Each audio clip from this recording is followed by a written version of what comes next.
Welcome back to channel Todopedia. Dan kalau biasanya ya kita suka bahas tentang berapa sih harga wajar, apakah bagus untuk beli saham ini, saham itu gitu ya, apakah sekarang waktu yang tepat untuk beli saham A, saham B. Nah, tapi di video kali ini gue bakalan sharing sesuatu yang agak berbeda, dimana kali ini kita bakalan ngebahas kapan sih waktu yang tepat untuk jualan saham ketika investasi. Jadi kalau biasanya kita bahas kapan waktunya beli saham, berapa harga wajar untuk beli saham, ya, apakah saham ini bagus dibeli? Kali ini kita bakalan belajar kapan waktunya untuk jualan saham ketika kita investasi. Nah, seperti biasa ya, sebelum kita mulai, jangan lupa subscribe channel Todopedia. Jangan lupa tekan lonceng notifikasi supaya kalian terus up to date sama channel ini.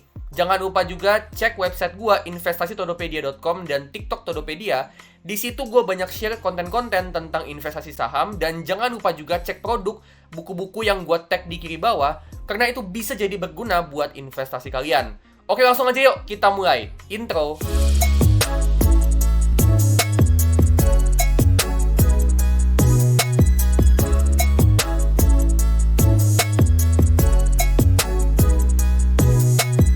Oke, kita mulai ya. Ketika kita bicara soal jual saham untuk investasi gitu ya, dan kita bertanya nih kapan waktunya untuk jual saham, ya menurut gua ini ada beberapa timing, ada beberapa waktu yang bisa kita pakai, ya ada beberapa timing yang bisa jadi patokan untuk kita itu ngejual saham yang kita investasiin. Nah, timingnya itu kapan aja, seperti apa gitu ya. Yang pertama itu adalah ketika udah mencapai financial goal. Ya, ketika kalian udah mencapai financial goal, misalnya kalian targetin nih, kalian mau nikah, misalnya budgetnya 100 atau 200 juta. Atau kalian misalnya mau liburan sama keluarga, budgetnya 100 juta. Ya, ketika kalian nentuin target finansial kalian berapa, dan kalian udah terkumpul, ya, itu mungkin bisa jadi timing yang pas banget, yang tepat banget untuk kalian itu jual saham yang kalian investasiin, dan kalian udah bisa nikmatin apa yang mau kalian targetin. Ya, financial goal kalian udah bisa kalian nikmatin. Ya, misalnya mau nikah, liburan, tabungan anak, atau punya rumah budgetnya gede gitu ya. Kalian nabung-nabung investasi buat beli rumah, atau mau punya apartemen, atau mau beli properti gitu ya. Ketika kalian udah sampai ke financial goal kalian, ya meskipun saham-saham itu masih bisa naik, ya tetap aja mungkin itu adalah waktu yang pas untuk kalian bisa take profit, bisa jual saham kalian. Ya, mungkin ada yang profit, ada yang loss. Ya, mungkin dividennya udah ada yang udah gede, tapi ada juga yang masih kecil. Yaitu waktunya kalian untuk take profit, karena ya memang financial goal kalian ya itu udah tercapai gitu loh. Nah, jadi pertama adalah soal financial goal. Ya, kalian mau ngumpulin uang berapa. Tapi financial goal itu bukan cuman ngumpulin uang sampai berapa, tapi itu juga bicara soal mau punya passive income berapa. Ya, tentu buat teman-teman yang mau pensiun dini, ya misalnya kalian pengen ngumpulin uang sekitaran 2M atau 3M atau 5M gitu ya, atau 10M. Nah, dengan kayak gitu kan kita bisa punya passive income. Gimana caranya? Dengan pakai aturan The 4% Rule. Ya, jadi aturan The 4% Rule ini bisa nentuin berapa sih financial goal yang mau kita capai. Ya, aturan dari 4% Rule ini adalah berapa sih uang yang harus kita kumpulin sehingga ketika kita invest ke deposito yang bunganya 4%, ya 4% rule, itu kita bisa hidup dari situ. Ya, jadi uang yang diinvestasiin ke deposito dan kita dapat passive income bulanan atau tahunan dari deposito itu bisa dipakai untuk biayain kebutuhan hidup kita. Jadi kita udah bisa hidup tanpa kerja, dengan kata lain pensiun dini. Nah, 4% rule atau mungkin 5% juga oke lah ya, atau 6% terserah kalian. Ya, tapi yang umum memang the 4% rule ini bisa jadi patokan untuk kalian itu bisa nentuin berapa sih uang yang harus kalian kumpulin, sehingga ketika uang yang kalian kumpulin ini diinvest ke deposito, bunganya 4% per tahun dan kalian dapat passive income dari deposito itu, ya, uang dari deposito itu bisa dipakai untuk kebutuhan. Gitu ya. Jadi bicara soal kapan sih waktu yang tepat untuk jual saham, yang pertama timingnya itu adalah ketika kita mencapai financial goal. Nah, makanya penting banget untuk kita itu nentuin financial goal, sehingga kita di pasar saham itu nggak nafsuan gitu ya. Ketika kita tahu financial goal kita itu mau mencapai berapa, ketika itu udah tercapai, kita tinggal jual, ya kita nggak perlu harus nunggu-nunggu sampai dia naik berapa persen lagi, nggak perlu. Ya, dengan kayak gitu ya kita tahu kita garis finishnya di mana, ya, dan dari situ kita udah bisa mencapai financial goal kita. Jadi dari konten ini ya, gue ngajak kalian untuk yuk kita sama-sama tentuin financial goal kita. Kita mau tipe orang yang targetnya itu ngumpulin uang sampai sekian juta, sekian miliar, atau kalian itu tipe orang yang pengen punya passive income. Ya, jadi tentuin sendiri ya financial goal kalian, mau ngumpulin uang berapa atau punya passive income berapa. Next, timing yang kedua, kapan waktunya jual saham itu adalah ketika return yang kita terima itu udah tinggi. Ya, tentu ketika return yang kita terima udah lebih dari yang jadi ekspektasi kita di awal sebelum kita investasi, tentu itu bisa jadi pertimbangan ya untuk kita jualan saham. Untuk kita mungkin nggak langsung dijual semuanya, tapi mungkin kita bisa jual pelan-pelan. Ya, mungkin jual dulu seperempatnya atau sepertiganya, baru nanti ketika naik lagi, dijual lagi sepertiganya lagi, dan seterusnya kayak gitu. Ya, tapi poinnya adalah ketika return udah tinggi atau harganya itu udah naik tinggi, apalagi udah beggar, ya itu bisa jadi pertanda kalau potensi upside dari sahamnya itu makin kecil, potensi dividend yield-nya juga makin kecil, potensi downside-nya makin gede, dan valuasi sahamnya itu bisa jadi juga udah premium banget. Ya, untuk Indo itu kategori terlalu premium itu menurut gue di atas 30 kali. Kalau untuk US itu di atas sekitaran 50-60 kali. Ya, jadi premium itu di atas valuasi price to earnings 30. Kalau di Indo untuk US itu sekitar 60 kali. Ya, jadi ketika return udah tinggi, ya kita perlu waspada nih, perhatiin lagi valuasinya udah berapa. Ya, apakah potensi upside-nya masih gede? Apakah potensi dividennya masih gede atau udah kecil gitu ya. Nah, terus selain itu juga strateginya ketika kita mau jual saham, ya kita bisa pertimbangin untuk jual semuanya. Kalau memang ada saham lain yang memang potensial, ya kalian ngelihat nih, oh ada saham lain nih yang valuasinya murah, ya kalian mau beli, ya tapi mungkin kalian kurang cash gitu ya. Nah, itu bisa kalian pertimbangin untuk jual semuanya. Ya, dengan catatan juga kalau returnnya itu udah tinggi. Returnnya udah tinggi, ya mungkin dividennya juga udah gede gitu ya, yang kalian terima dari beberapa tahun yang lalu juga udah gede. Nah, itu bisa kalian pertimbangin untuk kalian jual semuanya dan kalian beli saham lain yang menurut kalian itu lebih potensial. Atau kalian bisa keluar pelan-pelan kalau misalnya kalian ngelihat kalau perusahaannya ini potensi pertumbuhannya itu masih bagus. Ya, misalnya kalian ngelihat kalau di masa depan perusahaan ini masih bisa terus bertumbuh, prospek bisnisnya bagus gitu ya. Nah, tapi kalian ngelihat nih kalau misalnya valuasinya udah kemahalan. Nah, itu kalian bisa pertimbangin untuk keluar pelan-pelan. Ya, misalnya mungkin seperempatnya dulu gitu ya, atau seperlimanya dulu kalian pelan-pelan keluar. Ya, nanti ketika sahamnya mungkin naik lagi setelah itu, ya kalian bisa keluarin lagi mungkin sebagiannya lagi gitu ya. Nah, tapi poinnya adalah ketika return itu udah tinggi, itu bisa jadi ya, apalagi kalau udah beggar, itu bisa jadi pertanda kalau itu waktunya kita untuk jual, minimal jual dulu sebagian. Karena poinnya adalah, ini gue mesti kasih tahu ke kalian ya, kalau misalnya kita itu nggak pernah bisa nebak puncaknya itu di mana. Ya, kita nggak pernah tahu puncak dari harga saham itu ada di mana. Ya, even kalau kita pakai analisa teknikal, kadang resisten aja tuh masih bisa jebol. Ya, resisten itu masih bisa jebol kalau misalnya kita pakai analisa teknikal. Ya, jadi memang kita susah juga, kita mau nentuin puncak itu di mana, itu susah untuk kita tahu.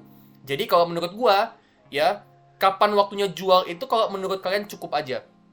Pastiin kalian jangan terlalu nafsu, jangan terlalu greedy untuk bisa jual di pucuk gitu ya, tapi pastiin kalian juga secara psikologi kalian itu punya rasa cukup ya. Return yang kalian dapat nih, oh udah cukup nih, oke gua jual deh. Atau dividennya udah lumayan nih, oke gua jual deh.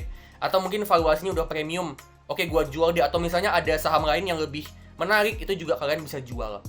Ya, jadi ketika return udah tinggi, ya bisa jadi kalian waktunya itu untuk jual.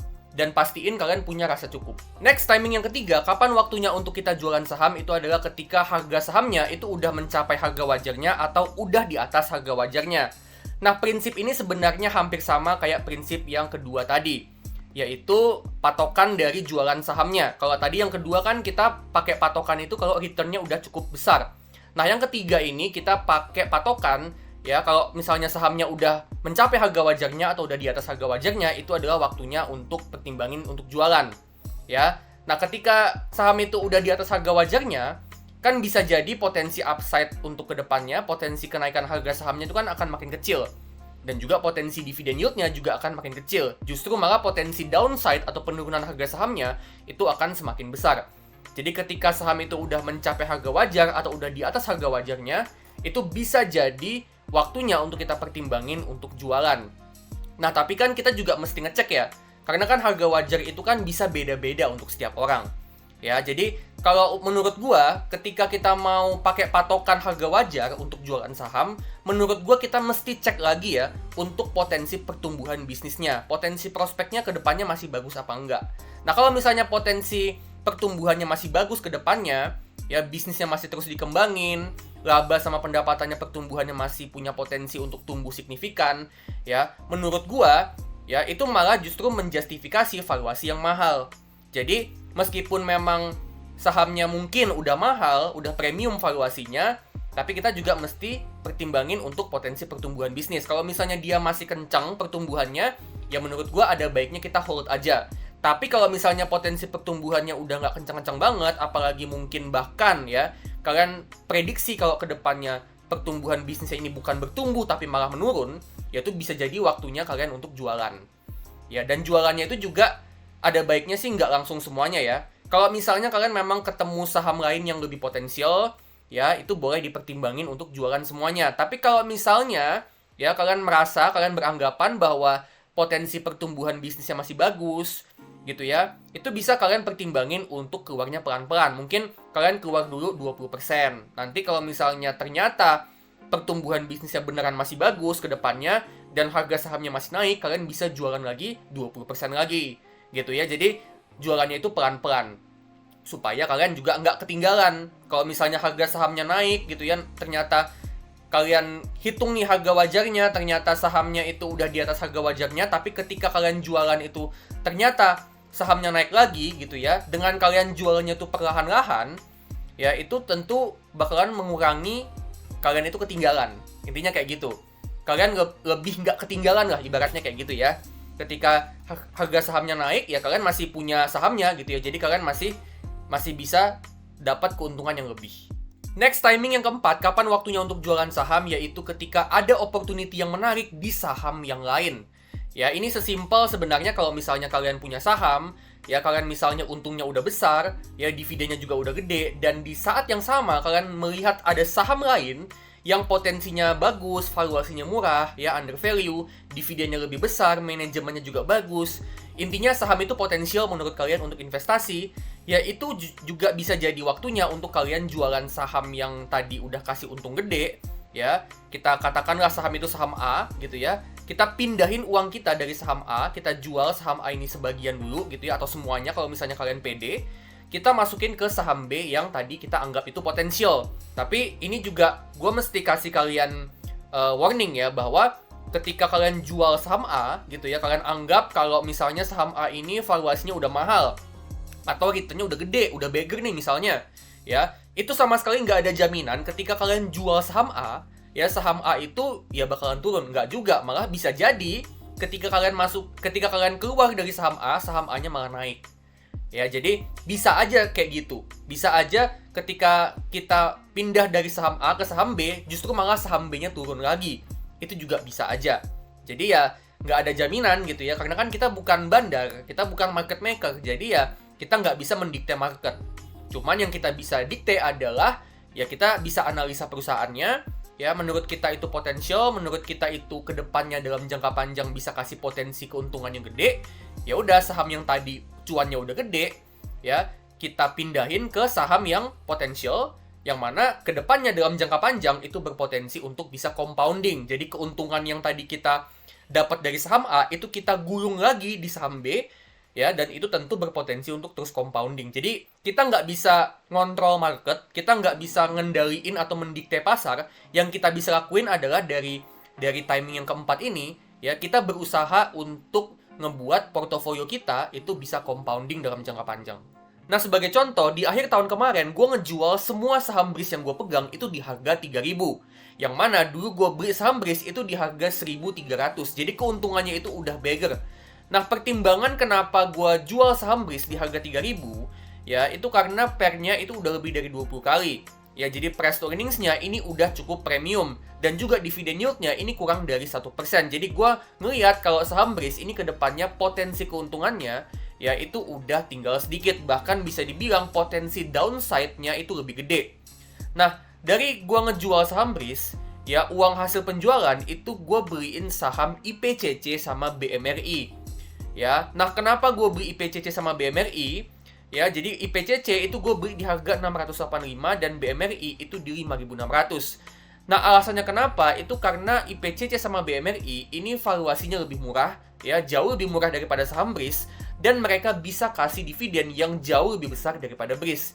BMRI dividen yield-nya 6%, IPCC itu bisa sampai 11%.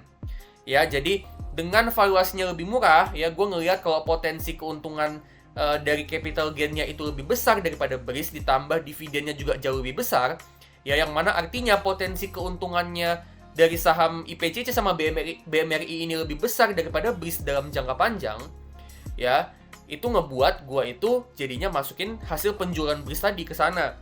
Jadi pertama, kenapa gue jual BRIS itu karena memang harga sahamnya udah tinggi, ya, valuasinya udah mahal, potensi keuntungannya udah kecil, ditambah juga gue ngelihat ada opportunity lain di saham lain yang lebih menarik, yaitu di saham IPCC sama saham BMRI.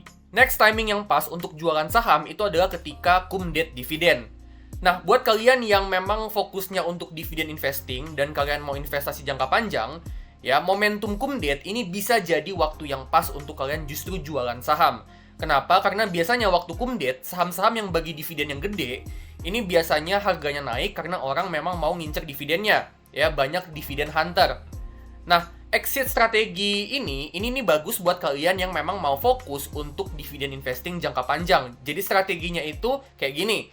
Ketika misalnya kalian udah hold sahamnya lebih dari 2 tahun, ya bisa 3 tahun, 4 tahun, 5 tahun, atau lebih lama dari itu, dan kalian memang udah dapat dividen yang lumayan besar di tahun-tahun sebelumnya, ya, momentum cum date di tahun berikutnya, ya, tepat ketika saham itu mau bagi dividen yang selanjutnya, itu bisa jadi momen untuk kalian exit. Ya, balik lagi tadi, prinsipnya adalah cum date dividen itu orang biasanya banyak beli saham ya karena mereka mau dapat dividennya atau dividen hunter. Nah, momen di mana dividen hunter itu dia beli sahamnya itu bisa jadi momen yang pas untuk kita itu keluar justru. Ya, tapi dengan catatan kita udah hold sahamnya lebih dari 2 tahun, lebih dari 3 tahun gitu ya. Dan di tahun-tahun sebelumnya itu kita udah dapat dividennya. Jadi ya udah cukup gitu ya dividennya. Dan itu bisa jadi momentum yang pas untuk kita exit. Ya, jadi ini bisa juga jadi pertimbangan buat kalian yang memang portonya itu ya banyak saham-saham yang dividen yield-nya gede. Ya, dividen yield yang gede itu ya di atas 8% lah. Lebih gede lagi di atas 10%. Dan timing yang keenam, timing yang terakhir ya, kapan waktunya untuk jualan saham itu adalah ketika pasar itu euforia. Ya, kita perhatiin aja kalau misalnya pasar itu lagi hype banget sama saham tertentu, ya itu biasanya tanda kalau misalnya bisa jadi ya saham itu udah sampai di pucuknya. Ya tentu itu nggak menjamin, tapi itu bisa jadi suatu pertanda. Ya, jadi ada 2 tanda nih. Tanda yang pertama itu adalah biasanya tuh rekomendasi buy itu di mana-mana.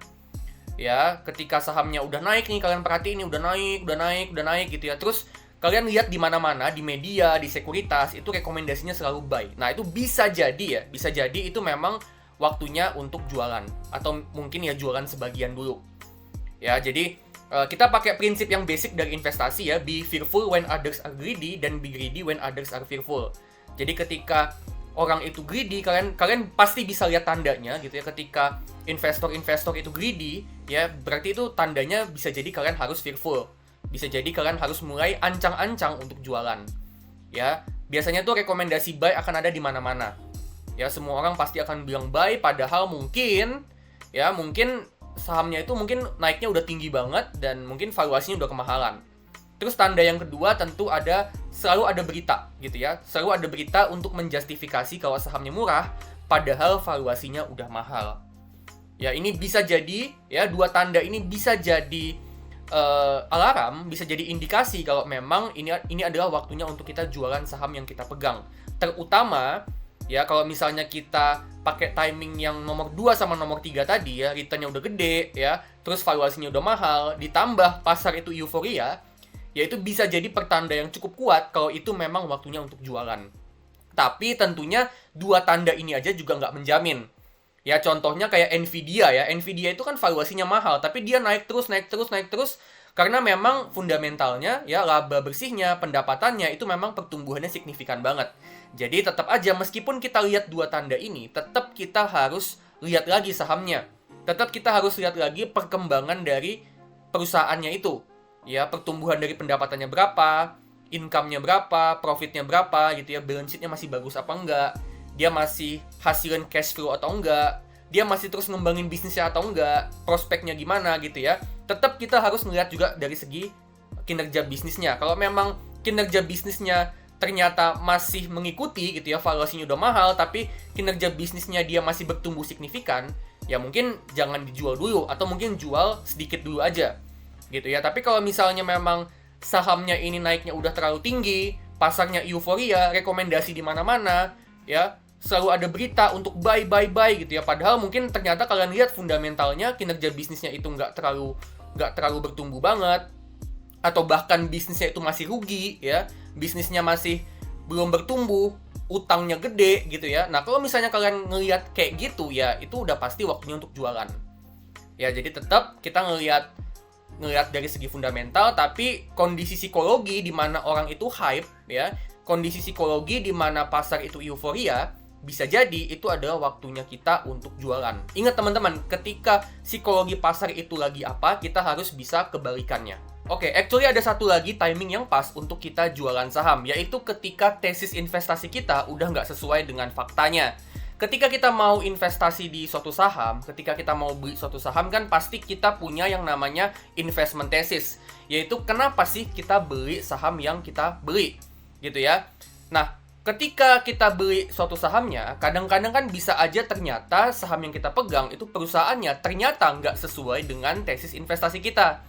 Ya, nggak sesuai dengan ekspektasi, lebih jelek lah katakan ya, kondisinya ternyata lebih jelek daripada ekspektasi kita. Nah, dengan kayak gitu, itu bisa jadi pertimbangan untuk kita mulai pelan-pelan kurangin posisi atau bahkan jual sahamnya semuanya. Nah, ada beberapa exit timing ketika kita mau jualan saham, ya, karena tesisnya ternyata nggak sesuai fakta. Yang pertama, ketika loss-nya udah terlalu besar. Ya, ternyata kita beli sahamnya nih, kita kiranya itu bagus. Ternyata kita loss, kita nyangkut, dan ternyata memang kondisi perusahaannya, kondisi bisnisnya, itu nggak sesuai dengan ekspektasi kita. Ya lebih jelek lah katakan, dan ternyata loss-nya udah lebih dari 20%. Nah itu bisa jadi ya, itu bisa jadi waktunya untuk kita keluar. Apalagi kalau misalnya ternyata ada saham lain yang lebih potensial. Ya itu kita bisa pertimbangin untuk keluar atau minimal kurangin sebagian posisi kita, ya terus kita bisa masuk ke saham yang lain. Atau yang kedua adalah ternyata ketika kita malah profit gitu ya, ternyata kita ngelihat kalau mungkin prospeknya ke depannya udah nggak sebagus ekspektasi kita, tapi posisi kita lagi profit. Nah, itu juga kita bisa pertimbangin untuk kita take profit gitu ya, dan kita coba cari saham lain yang lebih potensial. Nah, profitnya ini berapa persen ya? Menurut gue sih bisa berapa aja. Kalian tentuin sendiri ya, mau profitnya berapa persen untuk kalian take profit gitu ya. Tapi kalau menurut gue ya, kalau misalnya ternyata kalian lagi profit nih, ya misalnya kalian lagi hijau gitu ya. Nah, tapi ternyata perusahaannya ke depannya itu potensinya atau prospek bisnisnya udah nggak sebagus yang masa lalu. Kalau menurut gue ya, profitnya berapapun, itu kalian bisa pertimbangin untuk take profit dulu. Atau mungkin ya buang sebagian. Ya, jadi profitnya berapapun kalau menurut gue ya, kalau misalnya ke depannya lebih jelek dari ekspektasi kita, mau berapapun profitnya, take profit aja, jualan aja. Ya terserah kalian mau jualannya semuanya atau sebagian atau mungkin kecil dulu gitu ya, ya silahkan, terserah kalian. Tapi poinnya adalah ketika tesis nggak sesuai fakta, itu bisa jadi waktu yang pas untuk kita keluar dari sahamnya. Oke, jadi overall ada 7 momentum yang bisa kita pakai untuk jualan saham atau exit strategi. Intinya ya, dalam investasi saham itu harus ada end goal-nya. Kita nggak bisa terus-terusan kejar yang namanya pucuk, karena kita nggak pernah tahu pucuk itu di mana. Ya, kita nggak bisa nentuin pucuk karena kita itu bukan market maker. Jadi kita ya apa yang kita bisa lakukan ya, yaitu kita manage uang kita sendiri ya, kita tentuin kita mau cuannya berapa, kita mau punya uang berapa, ya kita mau profit di berapa, ya dan dari situ kita keluar. Poinnya adalah kita nggak bisa punya kontrol untuk market, kita nggak bisa Kita nggak bisa nentuin pucuk itu di mana. Yang kita bisa lakuin adalah ini uang kita, ya kita atur sendiri, kita manage sendiri berdasarkan goal kita gimana, gitu ya, berdasarkan planning investasi kita gimana. Ya kalau misalnya memang udah profit, ya udah kita cukup sampai di situ, kita keluar dari saham dan uangnya kita pakai buat tujuan keuangan kita yang lain. Oke, jadi sekian dulu ya video kali ini. Kalau misalnya kalian suka sama video ini, kalian ngerasa kalau video ini bermanfaat, ya jangan lupa klik like, jangan lupa juga bagiin ke teman-teman kalian, siapa tahu itu bermanfaat buat mereka. Dan kalian juga bisa kasih super thanks untuk ngebantu channel ini supaya terus tumbuh dan supaya gue makin semangat untuk bikin konten-konten yang menarik buat kalian. Disclaimer ya, kalau tadi ada gue sebut saham-saham untuk dibeli atau dijual, ya disclaimer itu bukan ajakan untuk jual beli saham tertentu, tapi itu cuman analisa dan opini gue aja. Ya, keputusan untuk jual maupun beli saham, keputusan untuk kapan waktu yang tepat untuk jualan saham itu sepenuhnya 100% ada di tangan kalian masing-masing. Dan jangan lupa tetap untuk setiap saham apapun itu do your own research. Oke, kalau gitu gue pamit dulu dan sampai ketemu di video selanjutnya.